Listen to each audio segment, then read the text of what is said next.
ఈ రోజుల్లో చాలామంది సమస్య ఒంట్లో విపరీతమైన వేడి. ఇలాంటి ఈ వేడిని తరిమి కొట్టేటువంటి చక్కని పానీయాల్ని మనం తెలుసుకుందాం. ముందుగా మనం చెప్పుకోవాల్సింది నిమ్మరసం. నిమ్మరసం తాగితే రోజుకి అవసరమైనటువంటి విటమిన్ సి సగం లభిస్తుంది. ఇది మన రోగనిరోధక శక్తిని పెంచుతుంది. శరీరానికి దీంతో చక్కటి రక్షణ లభిస్తుంది. ఆ తర్వాత చెప్పుకోవాల్సింది బెర్రీలతో చేసుకునే స్మూతీ. ఇది మిశ్రమ పండ్ల గుజ్జు, పెరుగు, బాదం, పాలు ఇలాంటివి కలిపి చేసుకుంటే తక్షణ శక్తి వస్తుంది. అలాగే దీంతో మీకు ఒంట్లో వేడి దిగిపోతుంది. ఆ తర్వాత ఆసక్తికరమైంది సత్తు షర్బత్.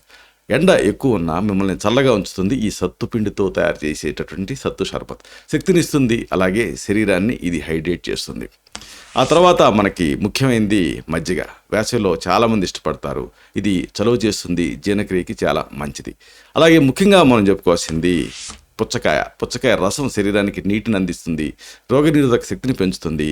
దీంట్లో పొటాషియం, సోడియం, మెగ్నీషియం లాంటి ఎలక్ట్రోలైట్స్ ఉంటాయి. డీహైడ్రేషన్ రాకుండా కాపాడతాయి.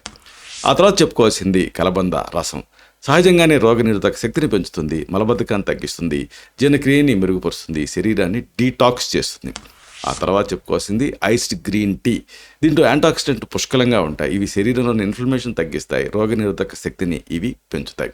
ఆ తర్వాత ఆసక్తికరమైంది దోసకాయ రసం. దీంట్లో vitamin A, vitamin C, folate, zinc లాంటివి ఉంటాయి. ఇవి ఆరోగ్యకరమైన రోగనిరోధక వ్యవస్థకి చాలా అవసరం. ఆ తర్వాత last but not the least iced coffee. చలవ చేయటమే కాదు, ఇది యాంటాక్సిడెంట్ తోటి నిండి ఉంటుంది.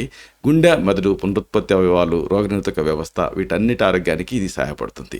దీనికి సంబంధించిన ఇంకా మీకు ఇన్డెప్త్ ఇన్ఫర్మేషన్ కావాలనుకుంటే, అంటే ఈ పానీయాన్ని ఎలా తయారు చేసుకోవాలి, అలాగే ఆయుర్వేద సిద్ధాంతాలు ఏమిటి, ఈ మొత్తం సమాచారాన్ని నేను లింక్ ఇస్తున్నాను. అది క్లిక్ చేయడం ద్వారా మీరు చూడొచ్చు.